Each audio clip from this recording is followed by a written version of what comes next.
எங்களை இம்மட்டும் நடத்தி வந்தீர். நீரே எங்களுக்கு இம்மட்டும் ஜீவனை தந்தீர். நீரே எங்களுக்கு இம்மட்டும் வாழ்வு தந்திருக்கிறீர். அல்லேலூயா. அவர் இல்லை என்றால் என்றைக்கோ நாம் அழிந்து போயிருப்போம். அவருடைய பராமரிப்பே எனக்கு ஜீவனை தந்தது என்று சொல்லி யோபு சொல்லுகிறார். ஆம், அந்த அளவுக்கு பாடுகளை, பிரச்சனைகளை, பல இழப்புகளை சந்தித்தவன் ஆண்டவருடைய பராமரிப்பு இல்லை என்றால் எனக்கு வாழ்வே இல்லை. அவரே எனக்கு வாழ்வாக இருந்து என்னை நடத்தி வந்தார் என்று சொல்லி சொல்லுகிறார். இந்த காலை வேளையிலும் ஆண்டவருடைய வாழ்வாக இருந்து நம்மை நடத்தி வந்திருக்கிறார். அவை இல்லை என்றால் என்றைக்கோ நாம் மடிந்து போயிருப்போம். என்றைக்கோ நாம் இதோ நிர்மூலமாகி போயிருப்போம். என்றைக்கோ இந்த உலகத்தை விட்டு நாம் போயிருப்போம். ஆண்டவருடைய சுத்த கிருபை இந்த நாள் வரைக்கும் நம்மை நிற்க வைத்திருக்கிறதே. அதை உணர்ந்த பிள்ளைகளாய் வாழ்வே நீர்தானையா, வாழ்வே நீர்தானையாங்கிறத பாடலோடு கூட இணைந்து நம்ம எல்லாரும் ஆண்டவரை உயர்த்தி மகிமைப்படுத்தி நாம் பாடுவோம். ஹல்லேலூயா. வாழ்வே நீர்தானையா, வாழ்வே நீர்தானையா. எல்லாம் சொல்லுவோமா? வாழ்வே நீர்தானையா, வாழ்வே நீர்தானையா. என் இயேசுவே, என் ஜீவனே, என் ஜீவனின் பலனுமானவரே, என் வாழ்க்கையில் நீர் போதுமே. என் வாழ்விலே வாழ்வே நீர்தானையா, வாழ்வே நீர்தானையா,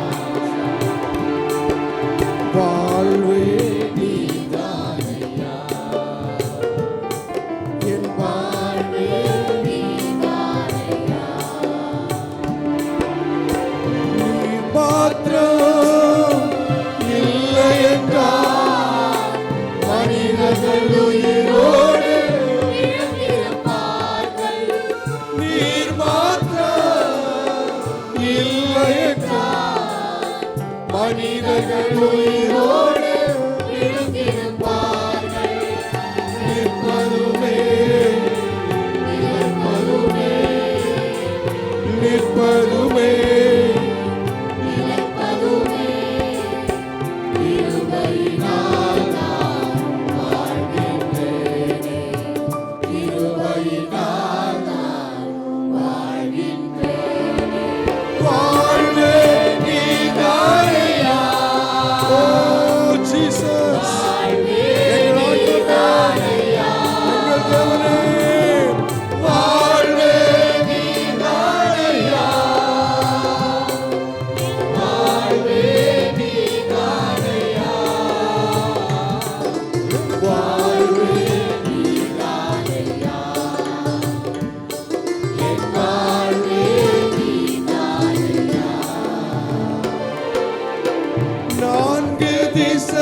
கிருபையின் மேலே கிருபையை தந்து, கிருபையின் மேலே கிருபையை தந்து, நிர்மூலமாகாமல் காத்தீரையா, நிர்மூலமாகாமல் காத்தீரையா. வாழ்வே நீதானையா, என் வாழ்வே நீதானையா, வாழ்வே நீதானையா, என் வாழ்வே நீதானையா, வாழ்வே நீதானையா, என் வாழ்வே நீதானையா, வாழ்வே வாழ்வே நீதானையா, என் வாழ்வே நீதானையா. கரங்களை தட்டி எல்லாரும் என் வாழ்வே, என் ஒளியே, என் ஜீவனே. நம்முடைய ஆண்டவர் நமக்கு வாழ்வு தருகிறார். அவர் வாழ்வு தரவில்லை என்று சொன்னால் நாம் பாடின வண்ணமாக என்றைக்கோ நம்முடைய வாழ்க்கை அது முடிந்து போயிருக்கும். அவருடைய கிருபை, அவருடைய இரக்கம், அவருடைய பராமரிப்பு இம்மட்டும் நம்மை தாங்கி வந்திருக்கிறது. வேதம் சொல்கிறது, மலைகள் விலகினாலும் பர்வதங்கள் நிலை பெயர்ந்தாலும் என் கிருபை உன்னை விட்டு விலகாமலும் என் சமாதானத்தை உடன்படிக்கை உன்னை விட்டு நிலை பெயராமல் இருக்கும் என்று சொல்லி உன்மேல் மனதுருகிற கர்த்தர் சொல்லுகிறார்.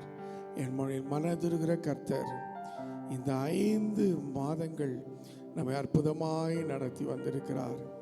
இந்த 5 மாதங்கள் நம்முடைய தேவையெல்லாம் சந்தித்திருக்கிறார். நம் காலை முதல் இதோ மாலை வரைக்கும் புத்துணர்ச்சியோடு இருந்து நம்முடைய வேலைகளை செய்ய, நம்முடைய படிப்பு காரியங்களை பார்க்க, ஊழிய காரியங்களை பார்க்க, குடும்ப காரியங்களை பார்க்க, நம்முடைய தொழிலை கவனிக்க, நாம் காலை முதல் மாலை வரைக்கும் வாகனத்தில் போகும்போதும் வரும்போதும் ஆண்டவர் நம்மை பராமரித்திருக்கிறார். இந்த 5 மாதங்களில் எத்தனையோ பலவீனங்கள், எத்தனையோ போராட்டங்கள் வந்த போதும் கர்த்தர் நம்மோடு கூட இருந்து நமக்கு தேவையான அவருடைய சுகத்தை, பலத்தை தந்திருக்கிறார். அதை எண்ணின பிள்ளைகளாய் ஆண்டவர் நோக்கி பார்ப்போம்.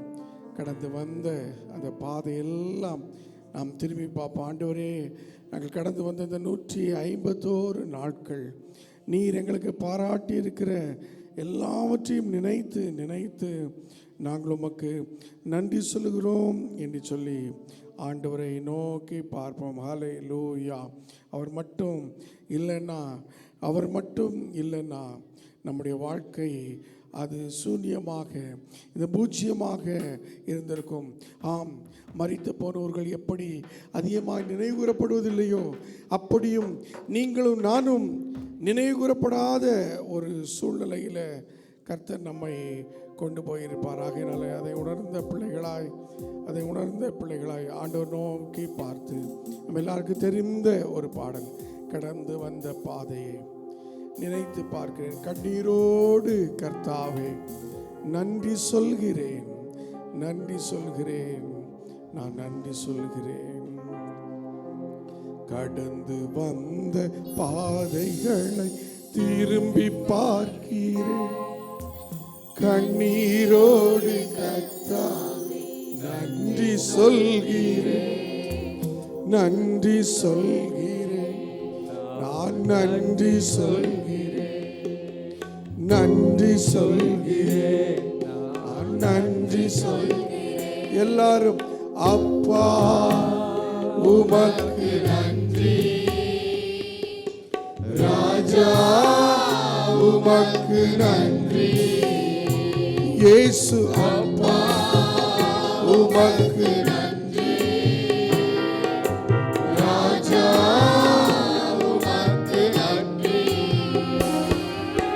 கடந்து வந்த பாதைகளை திரும்பி பார்க்கிறேன்.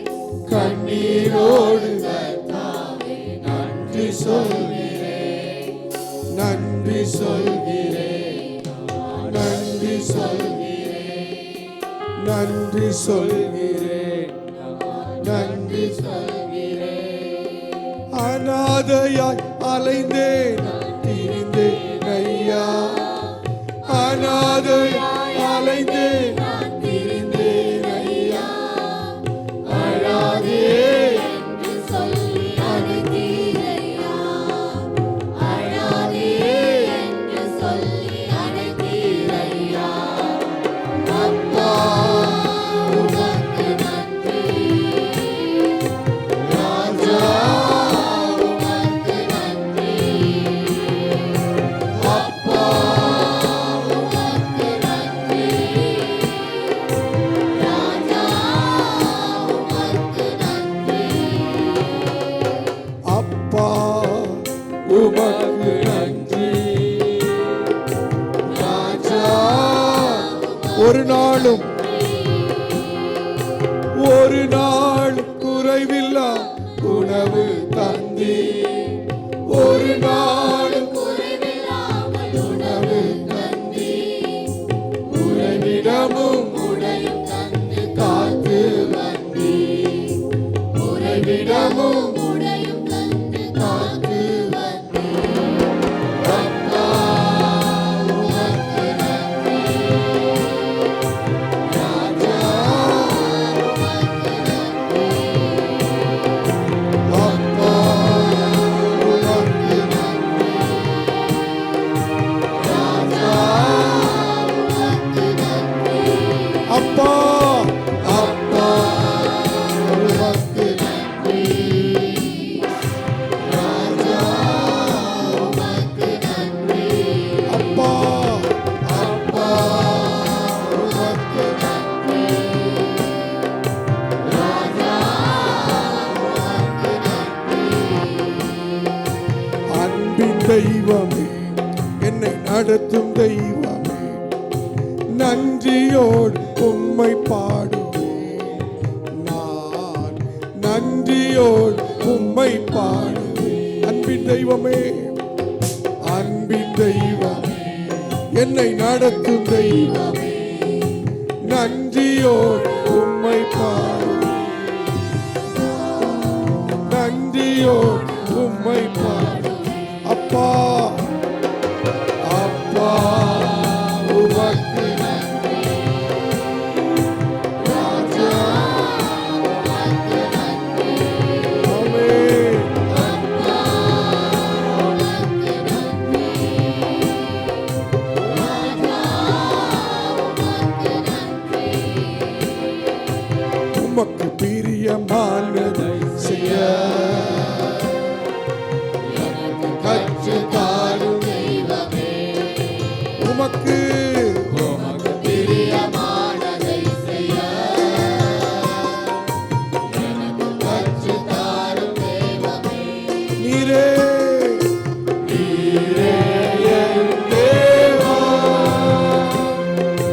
உம் நல்ல பரிசுத்த ஆவியானவர் செம்மையான வழியிலே நடக்க வேண்டுமே, செம்மையான வழியிலே நடக்க வேண்டுமே.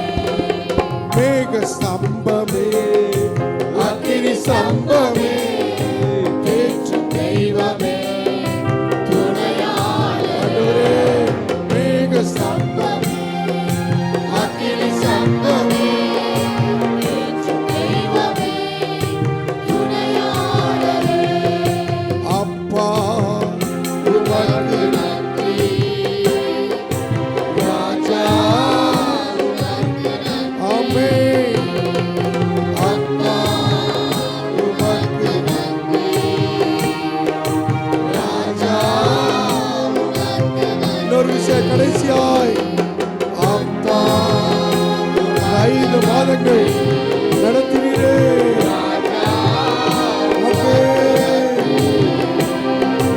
அப்பா உமக்கு நன்றி, ராஜா உமக்கு நன்றி. எல்லாரும் கரங்களை தட்டி அப்படி ஆண்டவரை ஸ்தோத்திரிப்போம். ஸ்தோத்திரம் ஸ்தோத்திரம் ஸ்தோத்திரம். அப்பா உமக்கு நன்றி, ராஜா உமக்கு நன்றி அப்பா, உமக்கு நன்றி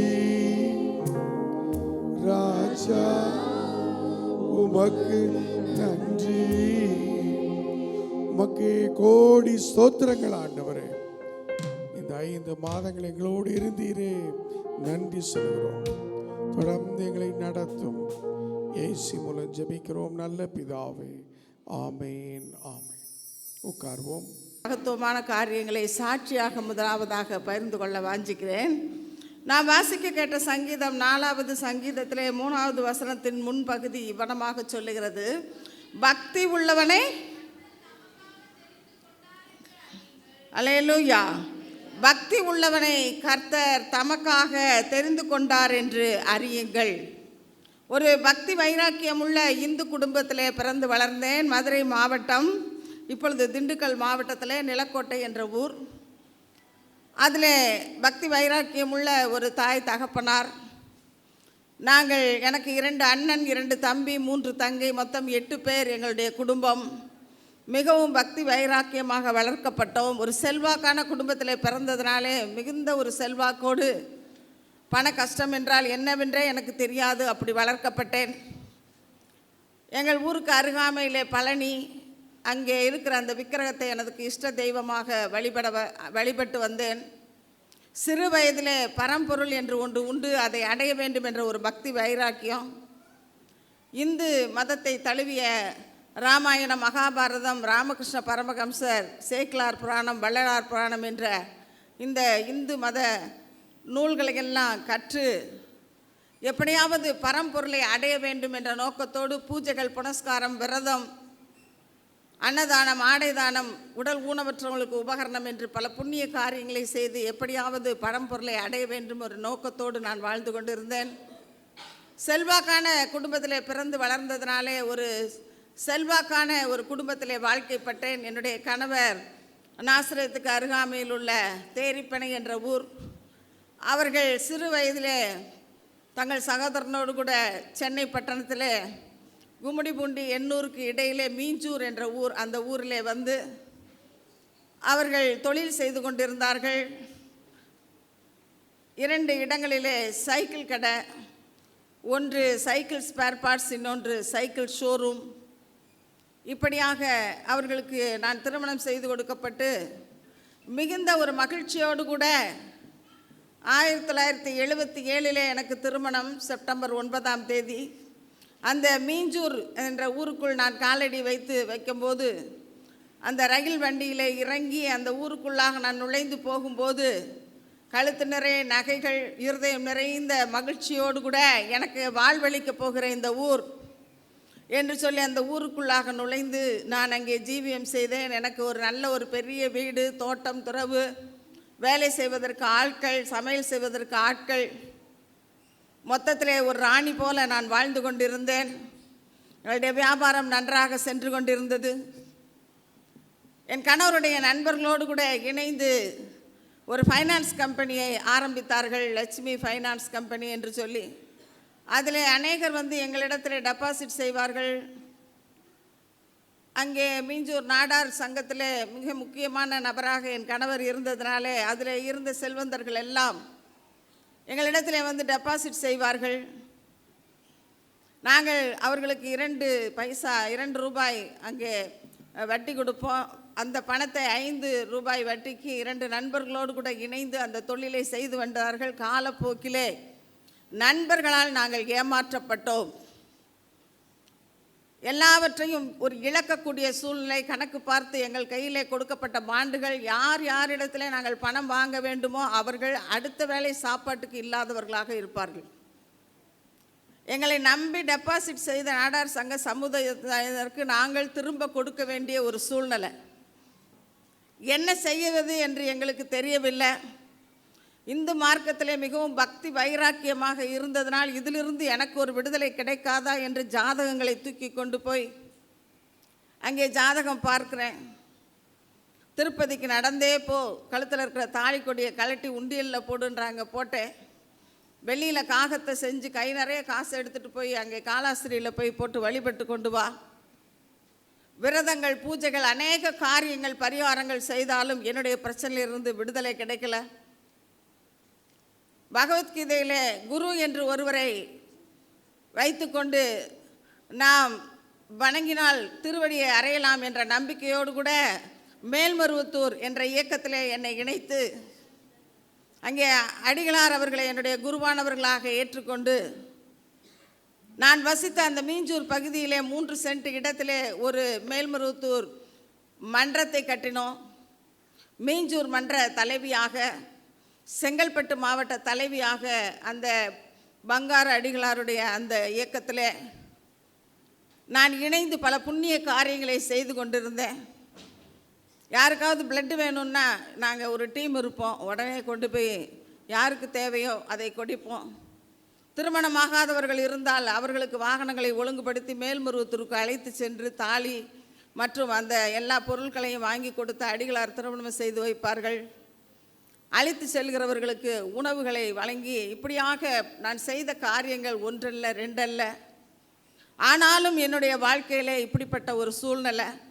என் கணவரும் பக்தி வைராக்கியமாக இருக்கிறவர் என்பதனால சபரிமலைக்கு மாலை போட்டு 12 வருடம் அவர்கள் சென்றார்கள். ஒவ்வொரு வருடமும் கன்னி பூஜை என்பது அந்த மார்க்கத்தில் இருப்பவர்களுக்கு தெரியும். அந்த கன்னி பூஜையிலே ஒவ்வொரு வருடமும் 100 பேர் சாப்பிட்டு போகும்படியாக ஒரு விருந்து ஆயத்த பண்ணி நாங்கள் அந்த பூஜைகளை செய்வோம். 12 வருடம் சக்தி மாலை போட்டு கிட்டத்தட்ட 15லிருந்து 18 லாரிகளிலே மக்களை அழைத்து செல்வோம் மேல்மருவத்தூருக்கு. சக்தி மாலை போட்டு கஞ்சிக்கலையை ஆடி மாதம் எடுத்துக்கிட்டு போகிறதுக்கு அப்படிப்பட்ட மக்கள் சுற்று வட்டாரத்தில் ஒரு 30 கிராமத்தை செலக்ட் பண்ணி அவங்களெல்லாம் போய் அழைத்து கொண்டு இப்படியாக ஆன்மீக பணிகளையும் செய்து கொண்டிருந்தேன். அடிகளார் இடத்துல போய் என்னுடைய பிரச்சனைகளுக்கு ஒரு விடுதலை கிடைக்காதா என்று சொல்லி அருள்வாக்கு கேட்கும்படியாக நான் போகும்போது அவர்கள் சொன்ன வார்த்தை, இது நீ செய்த கர்மா, நீ செய்த பாவம், இதிலிருந்து உன்னால் விடுதலை ஆக வேண்டுமென்றால் நீ இதை அனுபவித்து தான் ஆக வேண்டும் என்று சொன்னார்கள். ஏதாவது பரிகாரம் இருக்கிறதா என்று கேட்டபோது அங்கே மூல விக்கிரகத்துக்கு இருக்கிற அந்த விக்கிரகத்துக்கு 1008 ரூபாய் செலுத்தி அபிஷேகம் செய், ஒரு தாய் கலசம் அது 508 ரூபாய், அதை வாங்கிட்டு போய் வீட்டில் வச்சு வழிபடு என்று சொன்னார்கள். உடனடியாக அந்த பணத்தை செலுத்தி அபிஷேகம் பண்ணவோ அந்த கலசத்தை வாங்கி கொண்டு போகவோ எனக்கு பணம் இல்லை. 3வது ஒரு பரிகாரம் சொன்னார்கள். இந்த ஆலயத்தை, அந்த விக்கிரக கோட்டையை ஈர புடவையோடு உருண்டு ஒரு முறை உருண்டு வா என்று சொன்னார்கள். இது மட்டும்தான் என்னால் முடியும். பைத்தியக்காரி போல அங்கே இருந்த ஒரு பைப்பில் தண்ணி அடிக்க சொல்லி நான் அப்படியே ஈரத்துணியோடு அந்த விக்கிரக கோட்டையை 3 முறை உருண்டு வந்தேன். எந்த பலனுமே இல்லை. கண்ணீரோடு வறுமையோடு என்னுடைய வாழ்க்கை ஓடிக்கொண்டிருக்கிறது. நான் ஆசையாக வசித்த அந்த வீட்டை அடமானம் போட்டால்தான் முதலாவதாக 100 பவுன் நகைகளை விற்றோம். எங்களுடைய தோட்டம், எங்களுடைய பிளாட்டுங்க எங்கெங்கே வாங்கி போட்டோமோ எல்லாவற்றையும் விற்று எல்லாருக்கும் அந்த கடனை கொடுத்தோம். கடைசியாக ஒரு சிலருக்கு கொடுத்து முடிப்பதற்கு நான் வசித்த அந்த வீட்டையும் அடமானம் போட வேண்டிய சூழ்நிலை. அந்த வீட்டை லீஸுக்கு போட்டுவிட்டு எல்லாருக்கும் கடனை கொடுத்து விட்டு அங்கே ஒரு அருகாமையில் என்னுடைய தோழியின் வீட்டிலே போய் குடியிருந்தேன். வாலிப பிள்ளைகள், மிகுந்த ஒரு செல்வாக்காக வளர்ந்த பிள்ளைகள். எனக்கு ஒரு மகன், ஒரு மகள். என் கணவர் என் தாய் மாமாவினுடைய மளிகை கடையிலே போய் வேலை செய்கிறார்கள். என் பிள்ளைகள் ஒரு சின்ன வேலைக்கு நான் அனுப்புகிறேன். என்னால் நல்ல உணவு அவங்களுக்கு கொடுக்க முடியல, உடை கொடுக்க முடியல, இருக்கிற இடம் நல்ல இடமாக வசிக்க கொடுக்க முடியல. ஏன் இந்த வாழ்க்கை? எனக்கும் மன சஞ்சலம், இதனால் பெரிய துக்கம். நாம் குடும்பமாக தற்கொலை செய்து கொள்ளலாம் என்ற ஒரு எண்ணம் ஏற்பட்டது. அந்த வாழ்ந்த இடத்துல நான் தற்கொலை செய்து கொண்டால் அண்ணாச்சியம்மா ஓஹோன்னு இருந்தாங்க, இப்படி ஆயிட்டாங்க அப்படின்னு ரொம்ப கேவலமாக பேசுவாங்களே என்ற ஒரு எண்ணம். இங்கே சென்னை பட்டணம் வந்துவிட்டால், அங்கே இறந்து விட்டால் யாருக்கு தெரியும் என்ற ஒரு எண்ணம். சைதாப்பேட்டை, மேற்கு சைதாப்பேட்டை ஜெயராஜ் தேட்டருக்கு அருகாமையிலே ஒரு வீடு, ஒரு சிறிய வீடு, வாடகை கொடுக்க முடியாத நிலைதான். இருந்தாலும் குடும்பமாக அதில் மறித்து தானே போகிறோம் என்று சொல்லி அந்த வீட்டை எடுத்தோம். அந்த வீட்டை எடுத்துவிட்டு அங்கே அந்த ஊரில் இருந்து நாங்கள் கிளம்பி வருவதற்கு ஆயத்தமாகிறோம். எங்களை அழைத்து செல்ல போகிற அந்த வாகனம் இன்னும் வரல. நேரம் ஆகிக்கொண்டே இருக்கிறது. என் மகள் அங்கே சென்னை பட்டணத்தில் வேலைக்கு போயிருக்கிறா. மாலை 5 மணி 6 மணிக்கு அந்த வேலை முடிந்து என் மகனுடைய நண்பர் வீட்டில் இருக்க சொல்லியிருக்கோம் சைதாப்பேட்டையில். இன்னும் வாகனம் வரல. என் மகன் சொல்லுகிறான், 8:30 மணிக்கு ஒரு ட்ரெயின் இருக்குமா, அது பீச்சுக்கு போகும், நீங்கள் அங்கே போய் சைதாப்பேட்டை போயிடுங்க, பாப்பா அங்கே தனியாக இருப்பா, நான் கொஞ்சம் நேரம் ஆனால் கூட வண்டி லாரி வந்த பிறகு நான் ஜாமான்களை ஏற்றிக்கிட்டு வர்றேன் அப்படின்றான். நம்பிக்கையோடு அந்த ஊருக்குள் காலடித்து வைத்த நாட்களை நினைத்து பார்க்கிறேன். அந்த ஊரிலிருந்து நான் கடைசியாக தற்கொலைக்காக கிளம்பி வரும்போது நான் கழுத்தில் காதில் எந்த ஒரு நகை இல்லை, கையில் ஒரு கூடை, ஒரு தண்ணீர் பாட்டில், ஒரு துண்டு, காலையில் எடுத்த ரிட்டன் டிக்கெட்டு கையில் வச்சுருக்கேன். ஒரு பைசாவும் என் கையில் இல்லை. அந்த நாட்களை நினைத்து அப்படியே வேதனைப்பட்டு கொண்டு அந்த ஊரை விட்டு நான் வெளியே கடந்து வந்தேன்.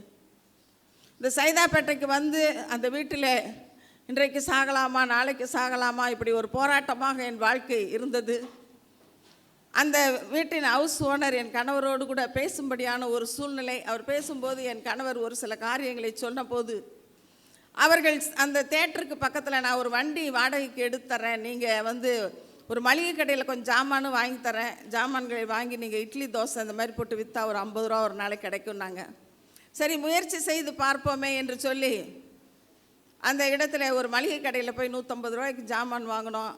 மாவுகளை எல்லாம் தயார் பண்ணி மாலை வேளையில் வண்டியை தள்ளிட்டு வர்றேன். நானும் என் கணவருமாக அந்த வண்டியை தள்ளிட்டு வர்றோம். ஒரு மளிகை ஒரு பெரிய ஒரு சைக்கிள் கடையில் ஒரு ராணி மாதிரி வாழ்ந்த நாள். இந்த ரோட்டில் அப்படியே வண்டியை தள்ளிட்டு வரும்போது என் இருதயம் எப்படி இருந்திருக்கும் யோசித்து பாருங்கள் கிறிஸ்துவுக்குள் பிரியமானவர்களே. ஆனாலும் பாடுபட்டு எப்படியாவது பிள்ளைகளை காப்பாற்ற வேண்டும் என்ற நம்பிக்கையோடு கூட நான் வந்து அந்த ஜெயராஜ் தேட்டர் இடத்துல வந்து நிற்கும்போது ஏறக்குறைய ஒரு 10-15 வண்டிகள் நல்ல குடல், கறி, மீன் என்று சொல்லி போட்டு விற்கிற வண்டிகள். இரவு 2வது படம் விற்கிற வரைக்கும் ஒரு 4 இட்லி போகலை. படம் விட்டு எல்லா வண்டியும் விற்றுட்டு போயிட்டாங்க. கடைசியில் பசிக்கு ஏதாவது இருக்குமா என்று அலைபவர்கள் தான் எங்களிடத்தில் வந்து வியாபாரம் செய்வார்கள். பாதி விற்கும் பாதி விற்காது, மளிகை கடைக்கு போய் ஒழுங்காக பணம் கொடுக்க முடியாது. இப்படியாக எங்களுடைய வாழ்க்கை ஓடிக்கொண்டிருக்கிறது. கடைசியாக இருந்த வீடு லீஸ் டேட் முடியுது. வீட்டை விற்க வேண்டிய ஒரு சூழ்நிலை. விற்று வந்த ஒரு சிறு பணத்தில் என் பிள்ளைக்கு திருமணம் செய்கிறேன். என் மகளுக்கு திருமணம் செய்து அவள் கர்ப்பவதியாக வருகிறாள். நல்ல உணவு கொடுக்க முடியவில்லை. குழந்தை பெறுகிறது.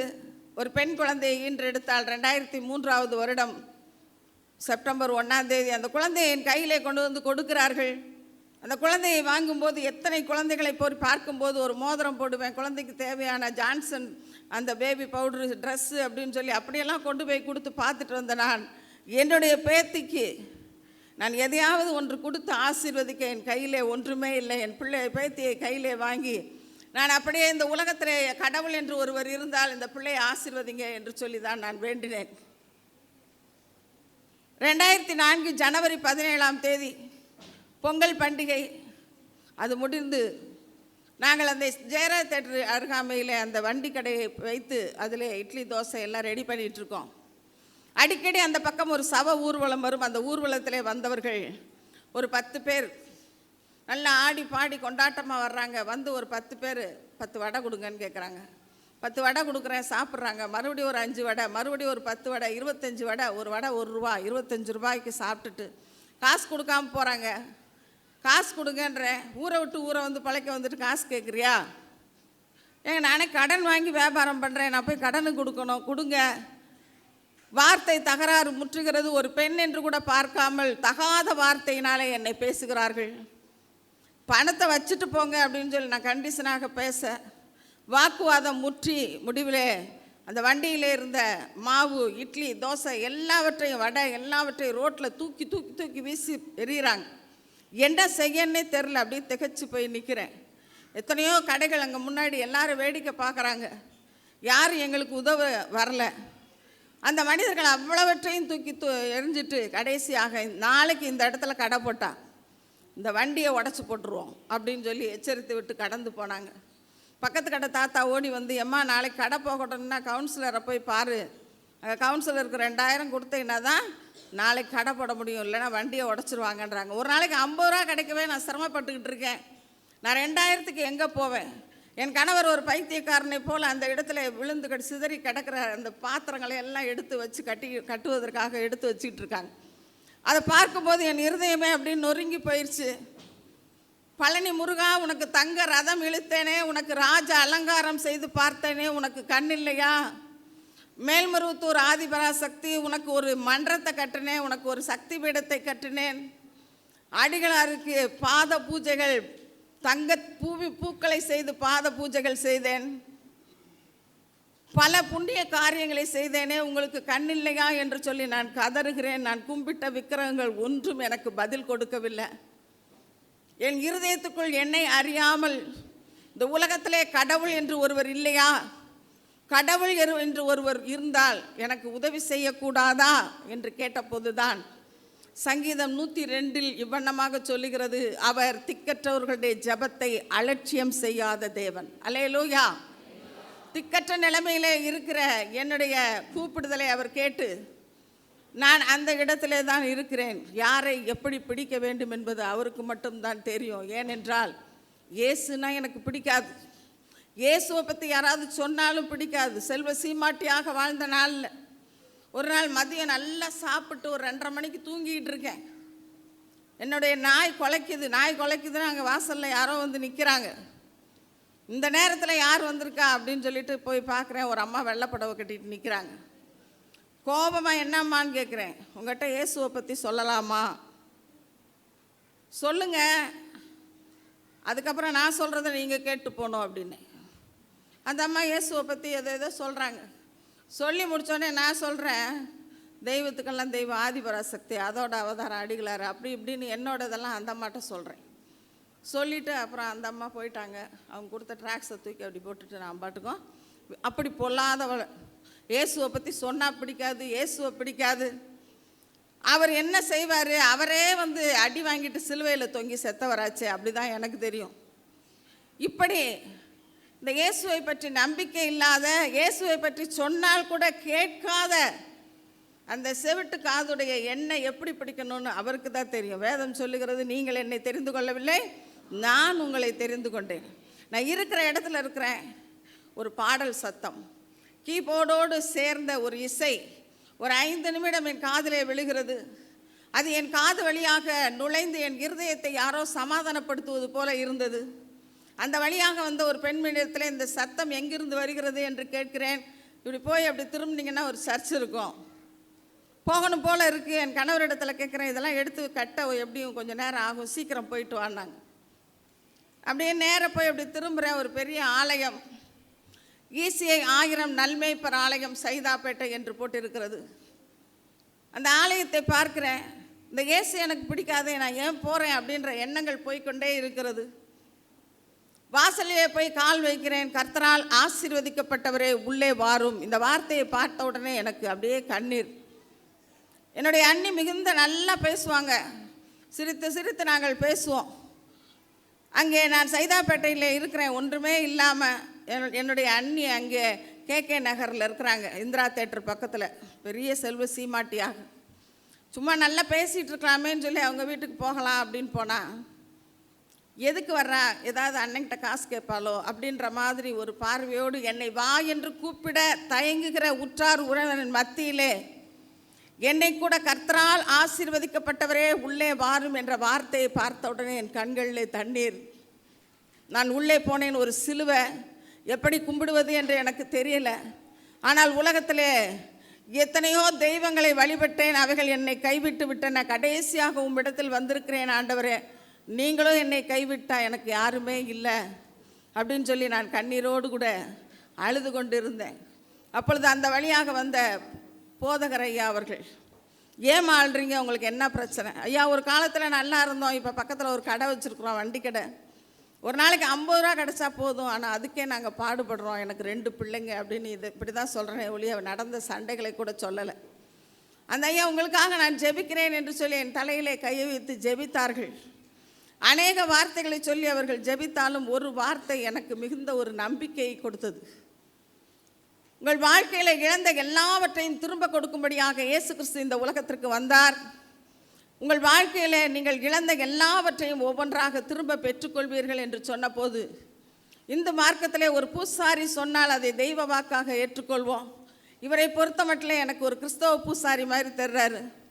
அவர் சொல்லுகிற வார்த்தை, என் வாழ்க்கையில் இழந்த எல்லாவற்றையும் இயேசு எனக்கு திரும்ப தருவாரா? எனக்கு நம்பிக்கை ஏற்பட்டது. மிகுந்த துக்கத்தோடு உள்ளே போனேன். ஒரு சமாதானத்தோடு அந்த ஆலயத்தை விட்டு வெளியே வர்றேன். அப்படியே அந்த ஐயாவை பார்த்துட்டு, எங்கேயோ பார்த்த மாதிரி இருக்கு ஐயா, நீங்கள் மீஞ்சூரில் இருந்தீங்களா? ஆமாம், 17 வருஷத்துக்கு முன்னாடி இருந்தேன். ஐயா, நான் மீஞ்சூரில் தனசேகர் சைக்கிள் ஷாப். அதிர்ச்சியாக பார்த்தார். நீங்களாமா தொடர்ந்து ஆலயத்துக்கு வாங்க. ஒரு புதிய ஏற்பாடு புத்தகத்தை கொடுத்தார். வெள்ளிக்கிழமை உபவாச கூட்டம் இருக்குது, ஞாயிற்றுக்கிழமை ஆராதனை இருக்குது, வாங்க அப்படின்னு சொல்லி அனுப்பிச்சாங்க. நான் அந்த கடைக்கு மீண்டுமாக நான் வர்றேன். என் கணவர் எல்லாத்தையும் கட்டி ரெடி பண்ணிட்டாங்க. வண்டியை தள்ளிட்டு போகிறோம். அந்த பக்கத்து கடை தாத்தா வேகமாக வர்றாரு. அம்மா சீக்கிரம் வண்டியை தள்ளிட்டு போங்க, அந்த சண்டை போட்டு போன ஆளுங்க திரும்ப வர்றாங்க, வந்து வண்டியை உடச்சிட போகிறாங்க, சீக்கிரம் போங்க. நாங்கள் வண்டி அப்படி தள்ளுறதுக்குள்ளே அந்த யார் தூக்கி போட்டு உடச்சாங்களோ அந்த 2 பேர் என் அருகாமையில் வந்துட்டாங்க. கிட்ட வந்துட்டாங்க. நான் இப்படி பார்க்குறேன். அக்கா மன்னிச்சுக்கோங்க, எனக்கு மனசு ரொம்ப கஷ்டமாக இருக்குது. யாராவது வந்து சண்டை போட்டால் கூட நாங்கள் பார்த்துக்குறோம், நீங்கள் கடை போடுங்க. அல்லேலூயா. இந்த இயேசுவிடத்தில் ஏதோ இருக்கிறது, இந்த இயேசுவிடத்தில் ஏதோ இருக்கிறது என்ற நம்பிக்கை எனக்கு ஏற்பட்டது. அன்று இரவு முழுவதும் நான் தூங்கலை.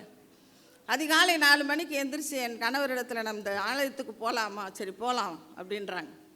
ஆண்டவருடைய பெரிதான கிருபையினால் அடுத்து வெள்ளிக்கிழமை வருது, போகலாம் அப்படின்னும் போது என் கணவர், நான் ஞாயிற்றுக்கிழமை வரேன், நீ போ.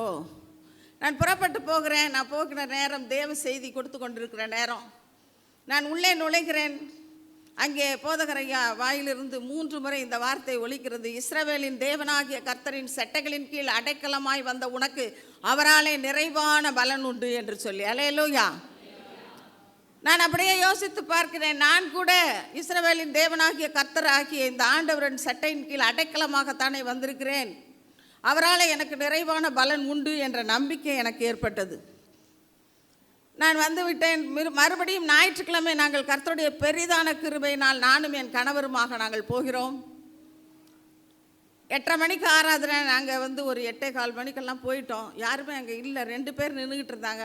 எங்களை உள்ளே கூப்பிட்டு உள்ளே வந்து உட்கார வச்சது எனக்கு இருதயத்தில் மிகுந்த ஒரு மகிழ்ச்சியாக இருந்தது. ஏனென்றால் மூட்டை மூட்டையாக அரிசிகளை எடுத்துக்கொண்டு கழுத்து நிறைய நகையை போட்டுக்கிட்டு காரில் அந்த மேல்மருவத்தூருக்கு போகும்போது எனக்கு இருந்த வரவேற்பு, ஒன்றுமே இல்லாதப்ப எனக்கு இருந்த வரவேற்பு, இவைகளையெல்லாம் நினைத்து பார்க்கும்போது ஆச்சரியமாக இருந்தது. அங்கே தொடர்ந்து அநேகருக்காக ஜெபித்தார்கள். விதவைகள் திக்கற்றவர்களுக்காக ஜெபித்தாங்க. அதை பார்த்தேன். பிறந்தநாள் திருமண நாளிலே கர்த்தர் ஒருவருக்கே கனம் மகிமையை செலுத்துவதை பார்த்தேன். ஆராதனையிலே கர்த்தர் விடுதலையோடு கூட அவரை ஆராதிக்கிற காட்சியை பார்த்தேன். வேதத்தின் ஒரு பகுதியை விளக்குகிற காட்சிகளை பார்க்கும்போது எனக்கு மிகுந்த மகிழ்ச்சியாக இருந்தது. தொடர்ந்து அடுத்து நான் வெள்ளிக்கிழமை சரியான நேரத்திற்கு உபவாச கூட்டத்திற்கு வந்துவிட்டேன். அங்கே சாட்சி சொல்லுகிற வேலை கொடுக்கிறார்கள். ஒரு அம்மா வந்து ஸ்டவ் எரியலை. நான் வந்து ஜெபம் பண்ணிவிட்டு நல்லா தொடச்சிட்டு ஸ்டவ்வை பற்ற வச்சேன், எரிஞ்சது. சீக்கிரம் சமைச்சிட்டு உபவாச கூட்டத்துக்கு சரியான நேரத்துக்கு வந்துட்டேன்னு சாட்சி சொல்கிறாங்க. என்னடா ஸ்டவ் எரிஞ்சதுக்கெல்லாம் ஒரு சாட்சி சொல்கிறாங்களே. ஒரு ஆள் வந்து நம்மகிட்ட மன்னிப்பு கேட்டு போனானே, நம்ம சொன்னால் என்ன அப்படின்னு நான் எந்திரிச்சு போய் அங்கே முன்னே நின்று எல்லாருக்கும் வணக்கங்க, இது மாதிரி உங்கள்கிட்ட இவ்வளோ நேரம் நான் சொன்னதெல்லாம் நான் அங்கே சொல்கிறேன். உபவாச கூட்டம் முடிந்தது. கிட்டத்தட்ட ஒரு 80 பெண்கள் அப்படியே என்னை சுற்றிக்கிட்டாங்க. அம்மா நீங்கள் எங்கேருந்து வர்றீங்க? உங்களுக்கு எத்தனை பிள்ளைங்க? நீங்கள் எந்த இடத்துல கடை போட்டிருக்கீங்க? உங்களுக்காக நாங்கள் ஜெபிக்கிறோம், நீங்கள் ஆலயத்துக்கு வாங்க. இந்த அன்பான அந்த கரிசனையான அந்த வார்த்தைகளை கேட்கும்போது எனக்கு மிகுந்த மகிழ்ச்சியாக இருந்தது. இந்த இயேசுனா எனக்கு பிடிக்காதே. இந்த இயேசு தன்னை காப்பாற்றி கொள்ள முடியாமல் அவர் சிலுவையில் அடிபட்டு இறந்த ஒரு மனிதனை கடவுள் என்று சொல்லுகிறாரே என்று சொல்லியெல்லாம் அறியாமையில் இருந்த எனக்கு அங்கே தொடர்ந்து நான் போகும்போது பாடிய ஒரு பாடல் தான் இப்பொழுது நினைவுக்கு வருகிறது. இவரா நம்ம காப்பாற்றுவார், இவரா நமக்காக விடுதலை கொடுப்பார் என்று யோசித்த எனக்கு உந்தனுக்காகவே நான் அடிபட்டேன், உன் பாவத்தை சுமந்தேன். உந்தனுக்காகவே நான் அடிபட்டேன், உன் பாவத்தை சுமந்தேன். சிந்திய என் திரு ரத்தத்தால் உன் பாவம் தீர்த்து விட்டேன். பாவி வா வா பாவி, மலைத்து நில்லாதே வா வா பாவி, மலைத்து நில்லாதே வா. விலகையாதொரு கதி இல்லாதவன் உலகை நம்பலாமோ? விலகையாதொரு கதி இல்லாதவன் உலகை நம்பலாமோ? சிலுவை பாவிகள் அடைக்கலமல்லோ, சீக்கிரம் ஓடி வாவே வா பாவி, மலைத்து நில்லாதே வா வா பாவி, மலைத்து நில்லாதே வா. அல்லேலூயா. எனக்காக பாடுபட்ட ஒரு நேசர் என்ற சத்தியத்தை அறிய கர்த்தர் கிருபை செய்தார். தொடர்ந்து ஆலயத்திற்கு போய் கொண்டே இருந்தேன். தொடர்ந்து வாங்க, அப்பாட்ட பேசுகிற மாதிரி பேசுங்க, அதுதான் ஜெபம். நாங்கள் ஜெபம் என்ன கொடுத்தாங்க, என்ன செய்யன்னு தெரில. கொண்டு போய் சிலுவை போடுங்க, வண்டியில் சாம்பாரில் ஊற்றுங்க, மாவில் ஊற்றுங்க, ஊற்றுனேன். தாவீது வர வர விருத்தி அடைந்தான், தாவீது வர வர பலப்பட்டான் என்ற வார்த்தையின் பிரகாரம் 2வது படம் விட்டு 4 இட்லி யாராவது வாங்குவாங்களான்ற நின்ற காலம் போய் அதே இட்லி, அதே சட்னி, அதே சாம்பார் தான் ஊற்றுனது. ஜெபம் என்ன, விசுவாசம், நம்பிக்கை. 9 மணிக்கெல்லாம் வியாபாரம் முடிஞ்சிடும். ஒரே வாரத்தில் மறுபடியும் 1 கிலோ 2 கிலோ 3 கிலோ அப்படியே எக்ஸ்ட்ரா போட்டு போட்டு போட்டு கடன் வாங்கி வியாபாரம் செய்த சூழ்நிலை போய் மொத்தமாக மூட்டை மூட்டையாக அரிசி, பருப்பு, எண்ணெய் எல்லாம் வாங்கி வச்சு வியாபாரம் செய்யக்கூடிய நிலைமை. 30 நாளில் 15 ரூபா வண்டி வாடகை கொடுத்துக்கிட்டு இருந்தேன். அந்த வண்டியை 3000 ரூபா கொடுத்து வாங்க ஜனவரி 17ஆம் தேதி அந்த ஆலயத்துக்குள்ளே போனேன். பிப்ரவரி 17ஆம் தேதி 3000 ரூபா கொடுத்து அந்த வண்டியை சுதந்திரத்துக் கொள்ள கர்த்தர் கிருபை செய்தார். அல்லேலூயா. தொடர்ந்து அந்த வண்டி கடையிலே ஒரு மாஸ்டர் இட்லியெல்லாம் ஊற்றுறதுக்கு, அதுக்கப்புறமா மாவரைக்கிறதுக்கு ஒரு அம்மா. நல்லா போய் கேட்பேன், ஆண்டவர்கிட்ட போய் முழங்கால் படிக்கிட்டு தினம் போயிடுவேன். 9 மணிக்கெல்லாம் ஆலயத்தில் போய் முழங்கால் போட்டுருவேன். ஒரு அரை மணி நேரம் அப்படியே ஒரு பைத்தியக்காரியை போல் என் வாழ்க்கையில் எவ்வளோ வீடு, வாசல், சொத்து, சுகம் எல்லாம் இழந்துட்டேனே, எல்லாம் எனக்கு திரும்ப வேணும். நல்லா வியாபாரத்தை கொடுங்க, நல்லா உழைக்கணும், நல்லா வியாபாரத்தை கொடுங்க, நான் சீக்கிரத்தில் வீடு வாங்கணும், என்னுடைய சொத்தெல்லாம் திரும்ப வேணும். கேட்டுக்கிட்டே இருந்தேன். கேட்டதெல்லாம் அன்போடு கொடுக்குற ஆண்டவர் 4 வருடத்தில் என்னுடைய வாழ்க்கையில் இழந்த சொத்து, சுகம் எல்லாவற்றையும் அவர் திரும்ப ரெட்டத்தனையாய் கொடுத்தார். அல்லேலூயா. நாட்கள் ஓடிக்கொண்டு இருக்கிறது. புதிய இந்த முழு வேதாகமம் என் கையிலே கொடுத்தார்கள். இந்த வேதாகமத்தை வாசிக்க ஆரம்பித்தேன். நாங்கள் 2 பேர் ராத்திரி 12 மணிக்கு வியாபாரம் முடிச்சுட்டு வந்து உட்காந்து வாசிப்போம். நேரம் போகிறதே தெரியாது. 2 மணி 3 மணி ஆனாலும் வாசிக்கிட்டே இருப்போம் 2 பேரும். அப்படி ஒரு வாஞ்ச. அப்படியே யோபு புத்தகத்தை படிக்கும்போது என் வாழ்க்கையில் நடந்த காரியம் போலவே இருக்கும். யோபுவின் புத்தகம், ஏசாயா தீர்க்கதரிசி புத்தகம் கண்ணீரால் நனைந்தது. ஒரு நாள் ஞானஸ்தான அறிவிப்பு கொடுக்கப்பட்டது. நீங்கள் ஞானஸ்தானம் சரி ஆலயத்துக்கு வர்றீங்க, நீங்கள் வாங்க ஞானஸ்தானம் எடுத்துக்கோங்க என்று சொல்லும்போது, ஏற்கனவே என் பையன் ஆலயத்துக்கு வா அப்படின்னு கூப்பிட்டாயம்மா, முருகா முருகான்னு கும்பிட சொன்னீங்க. அடுத்து வந்து மேல்மருவத்தூர் ஆதிபராசக்தி அடிகளார் நீங்கள் இப்போ ஏசுன்னுவீங்க, அப்புறம் அல்லான்னுவீங்க, நாங்கள்லாம் வரமாட்டோம். அப்போ நம்ம இந்த இயேசுவை ஏற்றுக்கிட்டா என்னுடைய அம்மா அப்பா எல்லாம் எங்களை அப்படியே ஒதுக்கி வச்ச மாதிரி ஒதுக்கி வைக்கிறாங்க. கிறிஸ்தவ இதுக்கு போயிட்டா ரொம்ப கேவலமாக பேச ஆரம்பித்தாங்க. 6 வருடம் அந்த கிறிஸ்துவை ஏற்றுக்கொண்டதுனால என்னோடு கூட என் தாய் தகப்பனார் பேசவில்லை. இப்படிப்பட்ட ஒரு சூழ்நிலையில் நான் எப்படி ஞானஸ்தானம் எடுத்துக்கிட முடியும்? பரம்பொருளை அடைய வேண்டும் என்ற ஒரு நோக்கம் எனக்கு இருக்கிறது. ஆண்டவரே, நீங்கள் உண்மையான தெய்வமா, நீங்கள் பரம்பொருளை அடையும்படியா என்னை அழைத்து செல்வீராக என்று நான் கேட்டுக்கொண்டே இருக்கும்போது, ஆண்டவர் பேசுகிற தெய்வம், அவர் பேசாத கல்லோ மண்ணோ அல்ல.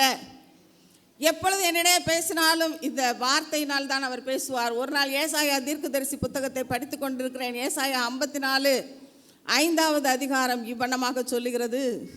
ஏசாயா 54:5, உன் சிருஷ்டிகரே உன் நாயகர், சேனைகளின் கர்த்தர் என்பது அவருடைய நாமம், இஸ்ரவேலின் பரிசுத்தர் உன் மீட்பர், அவர் சர்வ பூமியின் தேவன் எனப்படுவார். அல்லேலூயா. நான் கேட்ட கேள்வி, நீங்கள் தான் உண்மையான கடவுளா? உன்னை சிருஷ்டித்தவர் தான் உன் நாயகர். உன்னை யார் சிருஷ்டித்தாரோ? நீ சிருஷ்டித்த. பிள்ளையார் சதுர்த்தினோடனே ஒரு பெரிய பிள்ளையாரை மண்ணில் செஞ்சுட்டு அதுக்கு கண்ணு காது மூக்கு வச்சு கம்மல், தங்க கம்மல் எடுத்து அது காதில் குத்தி, நெக்லஸ் எடுத்து அது கழுத்தில் போட்டு எல்லாம் அலங்காரம் பண்ணி 3 நாள் கும்பிட்டு 3ஆம் நாள் போய் கிணத்துல போடுறியே, அது இல்லை கடவுள். உன்னை சிருஷ்டித்த உன் சிருஷ்டிகரே உன் நாயகர் என்று சொன்னார். நாயகர் என்றால் கணவரை விட ஒரு படி மேலானவர். கணவருக்கு என்னை பற்றி தெரியும், ஆனால் என் இருதயத்தை பற்றி தெரியுமா? தெரியாது. ஆனால் சிருஷ்டியருக்கு இருதயமும் உள்ளிந்திரியங்களையும் ஆராய்ந்து அறிகிற கர்த்தர். உன் சிருஷ்டிகரே உன் நாயகர், சேனைகளின் கர்த்தர் என்பது அவருடைய நாமம், இஸ்ரவேலின் பரிசுத்தர் அவர் மீட்பர், அவர் சர்வ பூமியின் தேவன் எனப்படுவர் என்று சொன்ன அந்த வார்த்தை நான் கேட்ட கேள்விக்கு பொருத்தமானதாக இருந்தது. ஒரு நம்பிக்கை. அடுத்து ஒரு கேள்வி எழுந்தது. நான் எவ்வளோ வசதியாக இருந்தேன், எவ்வளோ கோடீஸ்வரியாக இருந்தேன், எத்தனை மக்கள் சாட்சி சொல்கிறாங்க. நான் கேட்குறேனே, ஒரு சின்ன வியாதி, ஒரு சிறிய இழப்புகள் மத்தியிலே நான் இயேசுவை தெரிந்து கொண்டேன் என்று சொல்லுகிறார்களே, நான் மட்டும் என்னுடைய வீடு, வாசல், சொத்து, சுகம் எல்லாவற்றையும் இழந்து நடுத்தெருவுக்கு வந்த பிறகு தான் உண்மை தெரிஞ்சுக்கணுமா? நீங்கள் சொல்கிறீங்களே நான் உன்னை தெரிந்து கொண்டேன், நீங்கள் என்னை தெரிஞ்சுக்கலன்றீங்களே, நீங்கள் தானே எங்களை தெரிஞ்சுக்கிட்டீங்க.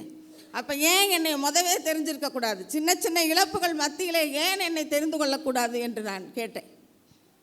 அப்பொழுது அன்றைய தினத்தில் அங்கே ஆலயத்தில் உபாகமம் புத்தகம் 28வது அதிகாரத்தில் இருக்கிற ஆசீர்வாதமான வசனங்களுக்கு விளக்கம் சொன்னார்கள். வீட்டிற்கு வந்த உடனே ஆவலாக அந்த வார்த்தைகளை எடுத்து வாசிக்க ஆரம்பித்தேன். ரொம்ப சந்தோஷமாக இருந்தது. உன் கூடையும் ஆசீர்வதிக்கப்பட்டிருக்கும், உன் மாப்பிசையும் தொட்டியும் ஆசீர்வதிக்கப்பட்டிருக்கும், நீ வருகையிலும் ஆசீர்வதிக்கப்பட்டிருப்பாய். இந்த வார்த்தையெல்லாம் படிக்க படிக்க ரொம்ப இன்ட்ரெஸ்டாக இருந்தோடனே அப்படியே படிச்சுட்டு போவோமேன்னு படித்தேன் பாருங்கள். 47-48 வசனத்தை வாசித்தோடனே அப்படியே என் மயிர் கால்கள் எல்லாம் அப்படியே நின்றுச்சு. நான் அப்படியே ஸ்தம்பித்து போனேன். அந்த 47வது வசனமும் 48வது வசனமும் விவரணமாக சொல்லுகிறது. சகலமும் பரிபூர்ணமாக இருக்கையில் நீ மனமகிழ்ச்சியோடு உன் தேவனாகிய கர்த்தரை சேவியாமல் போன நிமித்தம் சகலமும் குறைவுபட்டு பட்டினியோடும் தாகத்தோடும் நிர்வாணத்தோடும் கர்த்தர் உனக்கு விரோதமாய் அனுப்பும் சத்துருக்களை சேவிப்பாய். அவைகள் உன்னை அழித்து தீரும் மட்டும் இரும்பு நுகந்தடியை உன்மேல் போடுவார்கள். சகலமும் பரிபூர்ணமாய் இருந்தது. 17 வருடத்திற்கு முன்பாக நான் சந்தித்தேன் அல்லவா ஒரு போதகர். நான் போய் அழுதுகிட்டு நின்றப்போ, ஐயா நீங்கள் மீஞ்சூரில் இருந்தீங்களா? 17 வருஷத்துக்கு முன்னாடி நான் மீஞ்சூரில் இருந்தேனார் அந்த போதகர் ஐயா. நாங்கள் சைக்கிள் கடையில் வந்து அவர் அவருடைய வெளியே போகும்போது அந்த சைக்கிளை கொண்டு வந்து காற்றடிப்பாங்க. அந்த காலையில் ஒரு 9 மணிக்கு வரும்போது நான் கடையில் அந்த அடிகளார் படம் எல்லாத்தையும் தொடச்சி பூ வச்சுக்கிட்டு இருப்பேன். கொஞ்ச நேரம் சத்தியத்தை சொல்லுவார். இதெல்லாம் ஒன்றும் இல்லைம்மா, நீங்கள் ஆண்டவரை கும்பிடுங்க அப்படின்னு சொல்லி சில வார்த்தைகள் சொல்லுவார். கேட்டுட்டாங்கிட்டு போனோடனே இவருக்கு வேறு வேலை இல்லை, வந்தாரா சைக்கிள் காற்றடிச்சிட்டு போனாரான்றதை விட்டுவிட்டு இதெல்லாம் ஒன்றும் இல்லை அப்படி இப்படின்னு சொல்கிறாரு அப்படின்னு திட்டுவேன். ஒரு நாள் மாலை கொட்டை அடிச்சுக்கிட்டு சுவிசேஷ ஊழியர் வர்றாங்க. எங்கள் வீட்டு முன்னாடி நல்ல நிழல், எல்லோரும் அப்படியே வந்து நின்றாங்க. தண்ணி கேட்டாங்க, கொடுத்தேன். கொஞ்சம் வீட்டுக்கு வந்து உட்காரலாமா? சரி வாங்கய்யா வந்து உட்காருங்க. வந்து உள்ளே உட்காந்தார். அப்போ என்னுடைய கணவருடைய அண்ணன் ஒய்ஃபும் வந்திருக்காங்க. உட்காந்து அப்படியே பேசிட்டு ஞாயிற்றுக்கிழமையான சர்ச்சுக்கு வாங்க அப்படின்னு சில சத்தியங்களை சொல்லிவிட்டு எந்திரிச்சு போனாங்க. உடனே அந்த அம்மா சொல்கிறாங்க, இவங்களுக்கெல்லாம் வேறு வேலையே இல்லை, வந்தம்மா தண்ணியை குடிச்சோமா போனோமான்ற இல்லாமல் அங்கே ஏசுக்கிட்ட வா, இங்கே வா, இதுதான் இவங்களுக்கெல்லாம் வேலை, நம்மெல்லாம் அப்படியா கூப்பிட்றோம், இப்படி தான் சொல்லிகிட்டு இருந்தேன். ஆனால் 17 வருடங்களுக்கு பின்பாக நான் யாரை அலட்சியமாக நினைத்தேனோ அதே மனிதர் முன்பாக போய் வாழ்க்கையில் இழந்ததெல்லாம் திரும்ப கொடுப்பார் அப்படின்னு ஆண்டவர் சொல்கிறார். அல்லேலூயா. அப்போ 17 வருடங்களுக்கு முன்பாக என் சத்தியம் என்னை அழைச்சார் ஆண்டவர். அந்த சத்திய பரனாகிய இயேசு கிறிஸ்து சகலமும் பரிபூர்ணமாக இருக்கையில் என்னை அழைத்தார். அந்த அழைப்பின் சத்தத்தை நான் செவி கொடுக்காமல் போன நிமித்தம் சகலமும் குறைவுபட்டு பட்டினியோடும் தாகத்தோடும் நிர்வாணத்தோடும் இதெல்லாம் நான் அனுபவிச்சேங்க. பச்சை வாழைப்பழம்னா எனக்கு ரொம்ப பிடிக்கும். ஒரு வாழைப்பழம் வாங்க முடியாமல் ஆசையாக அப்படியே தவித்த நாட்கள் உண்டு. நிர்வாணம். நீங்கள் லேடிஸ் நிறையா இருக்கீங்க. ப்ளவுஸ் கையெல்லாம் அப்படி கிழிஞ்சிருந்தா போட முடியுமா? நான் வண்டி கடையில் நிற்கிறேன், என் கையெல்லாம் அப்படி கிழிஞ்ச ப்ளவுஸ் தான் இருக்கும். அப்போ முக்காடு போட்டால் இந்துக்களில் தப்பாக சொல்லுவாங்க.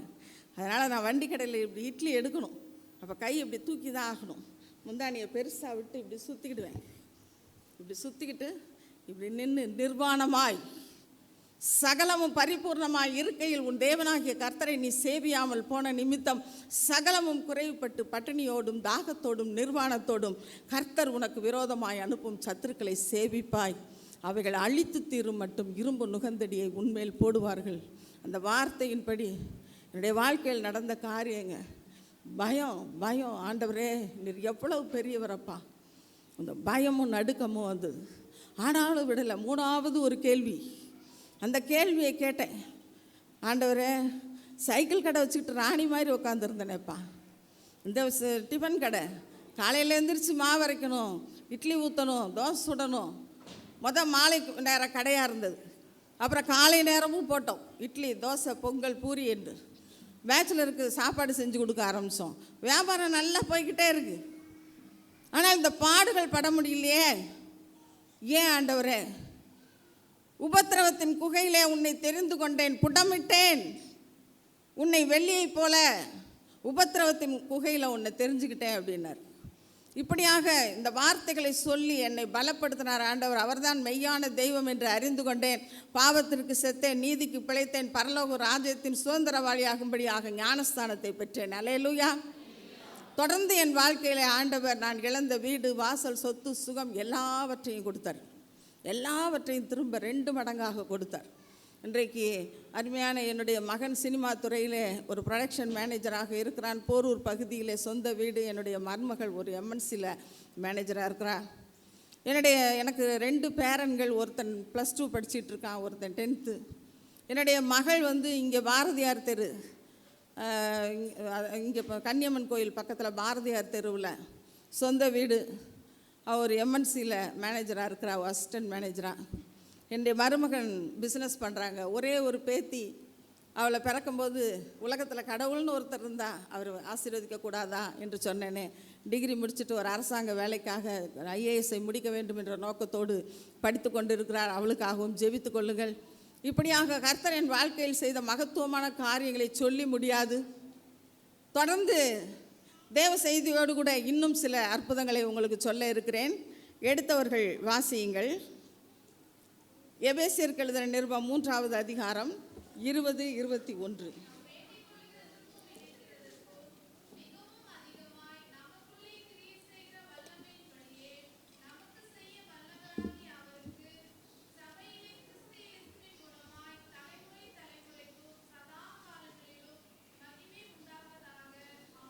ஆமென். அல்லேலூயா. நாம் வேண்டிக் கொள்வதற்கும் நினைப்பதற்கும் மிகவும் அதிகமாய் கிரியை செய்கிற வல்லமையின்படியே நமக்கு செய்ய வல்லவர். சர்வ வல்லமையில் தேவன் எப்படிப்பட்டவர்? நாம் நினைப்பதற்கும் வேண்டுவதற்கும் அதிகமாய் கிரியை செய்கிறவர். நீங்கள் யோசிச்சு பாருங்க. நல்லா வாழ்ந்து கெட்டவங்க மீண்டும் உயர்வது என்பது சாதாரணம் கிடையாது. ஆனால் குப்பையில் இருந்த எண்ணெயை, ஓஹோன் வாழ்ந்துட்டு மறுபடியும் குப்பையில் தரையில் இருந்த எண்ணெயை அவர் உயர்த்தினார். எப்படி உயர்த்தினார்? வல்லமையை கொடுத்தார், வரங்களை கொடுத்து உயர்த்தினார். அல்லேலூயா. எரேமியா 10:6 சொல்லுது, உமது நாமமே வல்லமையில் பெரியது. எரேமியா 50:34 சொல்லுகிறது, அவர்களுடைய மீட்பரோவெனில் வல்லமை உள்ளவர், சேனைகளின் கர்த்தர் என்பது அவருடைய நாமம் என்று சொல்லி. எரேமியா 10:12 சொல்லுகிறது, அவரே பூமியை தம்முடைய வல்லமையினால் உண்டாக்கினார் என்று சொல்லி. இந்த வல்லமையை அவர் யாருக்கு கொடுக்க போகிறார்?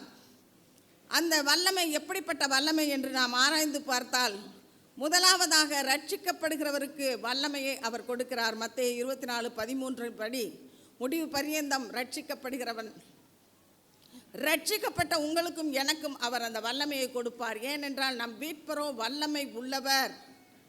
அது மட்டுமல்ல, அவருடைய நாமமே அல்லாமல் அப்போஸ்தலர் 4:12 சொல்லுகிறது, வேறொரு நாமம் கட்டளையிடப்படவில்லை.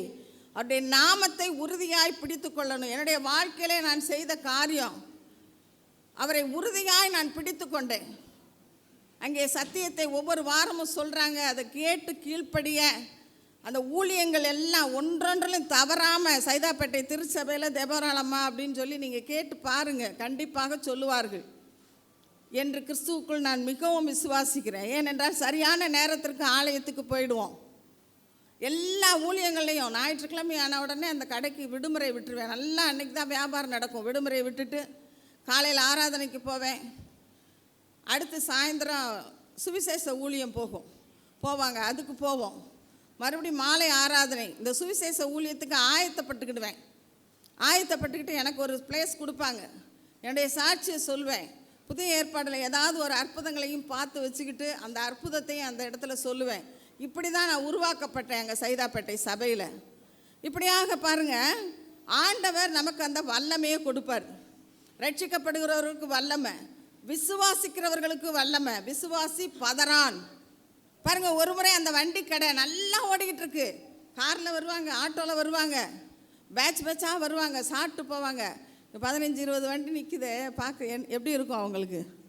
அந்த வண்டிக்காரவங்கெல்லாம் போன பிறகு தான் நான் போவேன் கிளம்பி. இப்போ எல்லாருக்கும் முன்னாடி எவ்வளோ சரக்கு போட்டாலும் எங்களுக்கு கூட்டமாக வருது, விற்கிறாங்க. ஒரு நாள் அந்த வண்டிக்கிட்ட வர்றேன், சரக்கெல்லாம் எடுத்துக்கிட்டு அந்த வண்டிக்கு கீழே ஒரு பெரிய அந்த மெட்ராஸ் பாஷையில் வரட்டின்னுவாங்கல்ல, அந்த வரட்டி, அதில் முட்டை, நல்லா மஞ்சள் தடவி, காசு, அது இது எல்லாம் வச்சுருக்கு. பார்த்தோன்னே அப்படி என்ன செய்வோம், உடனே ஒரு ஷாக் அடிக்கும். பார்த்த உடனே என்ன செய்வீங்க நீங்கள் சொல்லுங்கள்? கண்டிப்பாக நம்ம என்ன செய்வோம், ஐயா போதகரையாவுக்கு ஃபோன் போட்டு இப்படி இருக்குது, என்ன செய்யன்னு தெரிலையா? அப்போ அவர் என்ன பண்ணுவார், ஜெபம் பண்ணுறேம்மா. ஆனால் அதை பார்த்தோன்னே எனக்கு பயமே வரலைங்க. ஏன்னா என் ஆண்டவர் எவ்வளவு பெரியவர் என்று நான் அறிந்து கொண்டேன் அந்த ஆலயத்தில். அங்கே சத்தியத்தை கேட்டதுனால நான் வேறு ஒன்றும் செய்யலை. ஒரு தண்ணி எடுத்தேன், இயேசுவின் ரத்தம் ஜெயம் தெளித்தேன். அப்படியே விளக்கமாத்த எடுத்து கூட்டி அப்படியே குப்பையோடு தள்ளி விட்டேன். அல்லேலூயா. விசுவாசி பதறான். அப்போ விசுவாசிக்கிறவர்களுக்கு அந்த வல்லமையை அவர் கொடுப்பார். அது மட்டுமல்ல, சங்கீதம் 63:1-2 சொல்லுகிறது, இப்படியே பரிசுத்த ஸ்தலத்திலிருந்து உம்மை பார்க்க ஆசையாக இருந்து உமது வல்லமையும் மகிமையும் கண்டேன் என்று சொல்லி. அப்போ ஒவ்வொரு நாள் அதிகாலையில் எழுந்து ஜெபித்து நம்மளுடைய ஜெபம் எப்படிப்பட்டதாக இருக்க வேண்டும்? இந்த பூலோகத்திலே சுற்றுகிற ஜெபமாக இல்லாமல் அந்த பரிசுத்த ஸ்தலத்திற்குள் செல்லுகிற ஜெபமாக நம் ஜெபம் இருக்க வேண்டும்.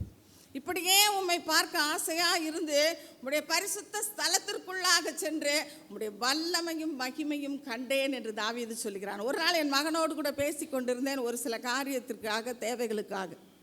அப்பொழுது நான் மிகுந்த ஒரு கவலையோடு பேசும்போது என் மகன் சொன்ன வார்த்தை என்ன தெரியுமா?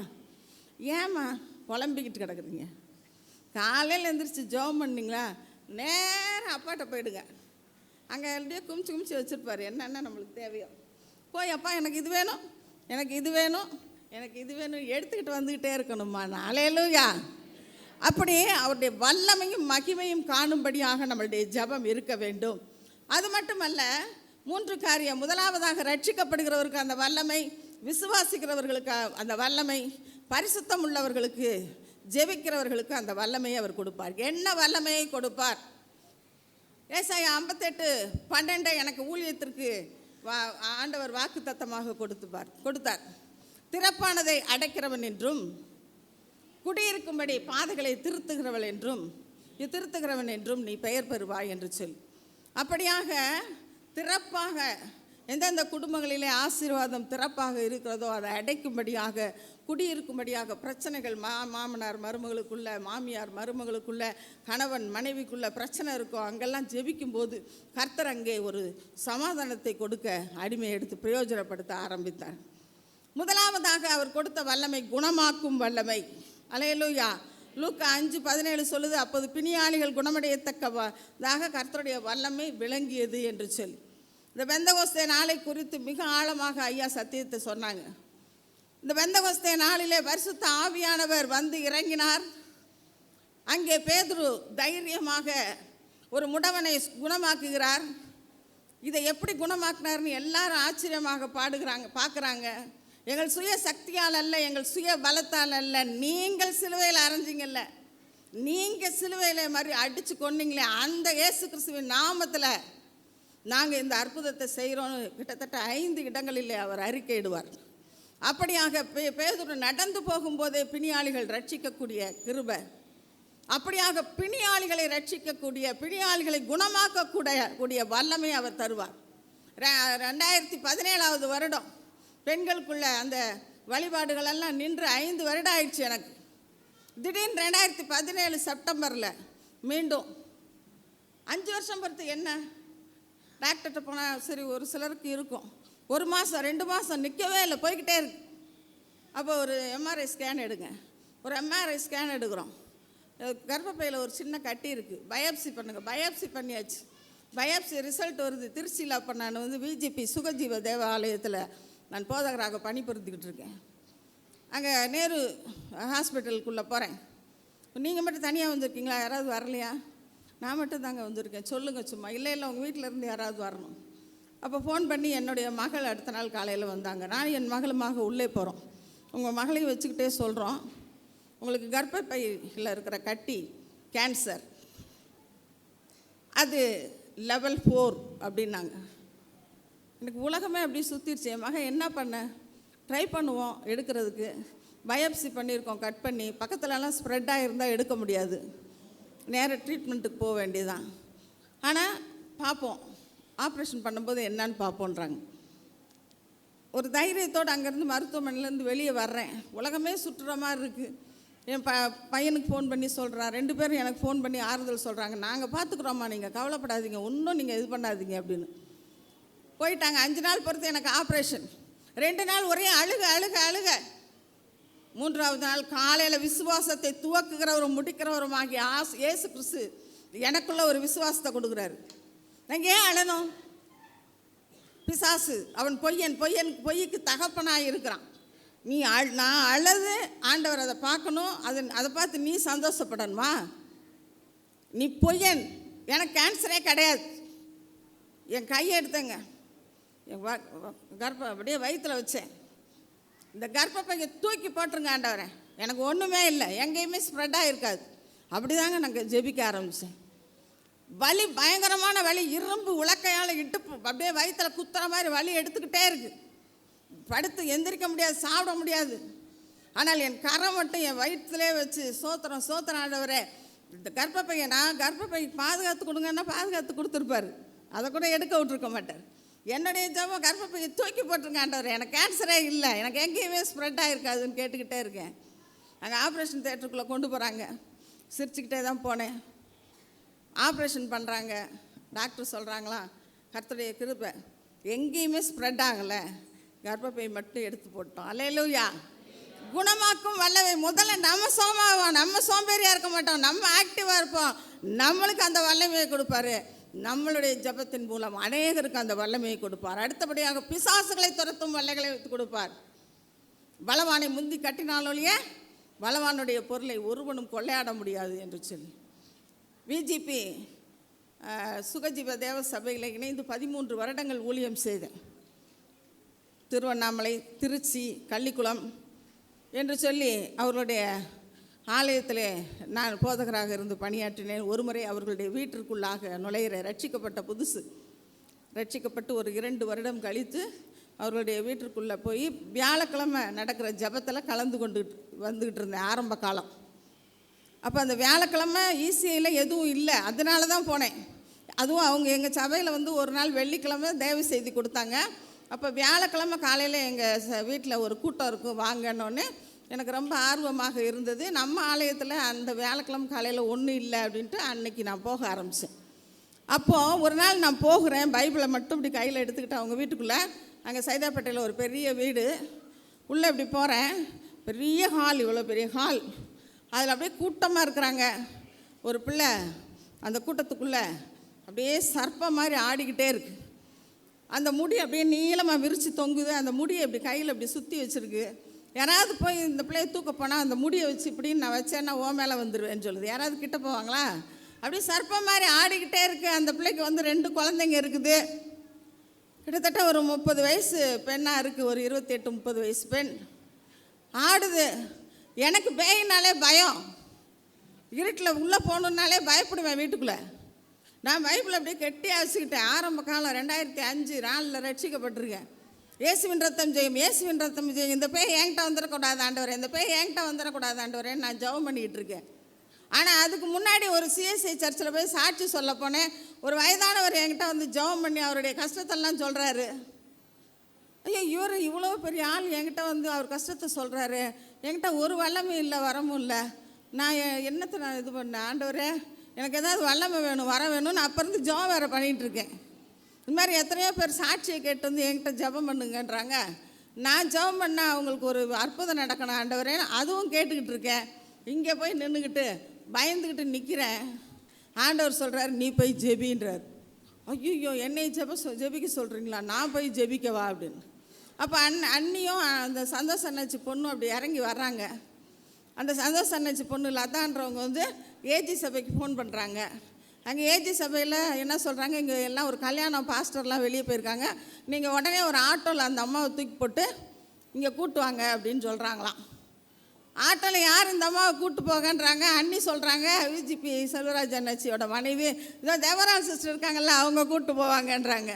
நானே இங்கே பயந்துக்கிட்டு பைபிளை கெட்டியாக வச்சுக்கிட்டு இயேசுவின் ரத்தம் ஜெயம், இயேசுவின் ரத்தம் ஜெயன்றேன், நான் கூப்பிட்டு போவேன்றாங்க. ஆண்டவர் சொல்கிறாரு, நீ போய் ஜெபின்றாரு. இந்த பிரச்சனைங்க அப்படியே போய்கிட்டே இருக்கு. அந்த பொண்ணு திடீர்னு ஆடைகளை கலைந்து போட ஆரம்பிச்சுது. ஒரு பெண்ணு என்னோட மகளை மாதிரி இருக்குது, என்னையும் அறியாமல் நான் உள்ளே போயிட்டு அப்படியே பைபிள் அந்த பிள்ளை தலைமையில் வச்சு ஜெபிக்க ஆரம்பித்தேன். அப்படியே மயக்கம் போட்டு விழுந்தது தான். ஒவ்வொரு மாதமும் அமாவாசைக்கு சர்ப்பத்தின் ஆவியால் ஆடுற பிள்ளை இன்றைக்கும் அண்ணாச்சி வீட்டில் தான் வேலை பார்க்குது. நல்ல வயசாயிடுச்சு ஓரளவுக்கு. அந்த பிள்ளைக்கு எந்த ஒரு பிரச்சனையும் இல்லாமல் ஆண்டவர் கிரியை செய்கிறார். அல்லேலூயா. பிசாசுகளை துரத்துகிற வல்லமையை அவர் கொடுப்பார். அது மட்டுமல்ல, மகிமையான காரியத்தை செய்வார். வல்லமை உள்ளவர் மகிமையான காரியத்தை எனக்கு செய்தார் என்ற வார்த்தையின்படி என்னுடைய வாழ்க்கையில் இன்றைக்கு ஒரு பாடல் ஐயா பாட நான் பின்னாடி இருந்து அழுதுகிட்டே இருந்தேன். அனாதையா அலைந்தேன் நான் திரிந்தேன் ஐயா, அழாதே என்று சொல்லி அணைத்தீரையான்னு சொல்லி அந்த பாட்டு பாருங்க. ஒரு நல்ல வசதியாக வாழ்ந்து ஒன்றுமே இல்லாத ஒரு நடுத்தெருவுக்கு வந்து, இந்த நடுத்தெருவில் நான் நிற்கும்போது, மீஞ்சூரில் ஓம் சக்தி ராதிகான்னா தெரியாதவங்களே இல்லை. என் பேர் ராதிகா தேவி. ஓம் சக்தி ராதிகான்னு கேட்டால் தெரியாத ஆள் கிடையாது. இன்றைக்கும் அந்த ஊரில் அந்த மன்றம் இருக்குது. ஆனால் அந்த ரோட்டில் வந்து நிற்கிறேன், ஒரு நாளைக்கு 50 ரூபா கிடைக்காதா அப்படின்னு சொல்லி. அப்படி இருந்த என்னுடைய வாழ்க்கையில் படிப்படியாக வியாபாரத்தை வர்த்திக்க பண்ணினார். அது மட்டுமல்ல, அவருக்காக கொடுக்க வச்சாருங்க. அவருக்கு கொடுக்கணும், முழு மனதோடு கொடுக்கணும், முழு இருதயத்தோடு கொடுக்கணும், முழு பலத்தோடு அன்பு கூறுவது போல் அவருக்கு கொடுக்கணும். என்னுடைய வாழ்க்கையில் முதலாவதாக ஒரு 50,000 சேர்த்தோம். சர்ச்சில் ஒரு அனௌன்ஸ் பண்ணாங்க, முதல் வருஷம் கீபோர்டு பழுதடைந்திருக்கிறது, கர்த்தரால் ஏவப்பட்டவர்கள் வாங்கி கொடுங்க. ஆசையாக இருக்குது எனக்கு வாங்கி கொடுக்கலான்னு. ஆனால் என் கணவர் என்ன சொல்வாரோன்ற ஒரு பயம். கர்த்தருடைய பெரிதான கிருபையினால் நான் வீட்டுக்கு வரேன். என் கணவர் சொல்கிறாரு, நம்ம அதை வாங்கி கொடுப்போமா. முதல் வருஷம் நாங்கள் சேர்த்த அந்த 50,000 பாருங்கள், அந்த முதல் பலனை கர்த்தருக்கு கொடுக்கும்போது ஒரு பெரிய ஆசீர்வாதம். என் மகனுக்கு ஒரு வேலையில் சேர்ந்தான், 3 மாதம் சம்பளமே 1.5 மாதம் சம்பளமே வரல. ஒரு நாள் போய் ஜெபம் பண்ணுறேன், ஆண்டவரே அவனுக்கு சம்பளம் போடலை, சம்பளம் போட்டால் தான் அவனுக்கும் ஒரு உற்சாகமாக இருக்கும் அப்படின்னும் போது ஒரு வாரத்தில் சம்பளம் போட்டு எடுத்துகிட்டு வர்றான். 1.5 மாதம் சம்பளத்தை வாங்கிட்டு வர்றான். அப்போ அதில் தசம்பாகம் கொடு அப்படின்னு சொல்லிடணும் எப்படியாவது சத்தியத்தை அப்படின்னு நினச்சிக்கிட்டு இருக்கேன். என் பிள்ளை சொல்கிறான், ஏம்மா இந்த காசை அப்படியே ஆலயத்துக்கு கொடுத்துருவாமான்றான். அல்லேலூயா.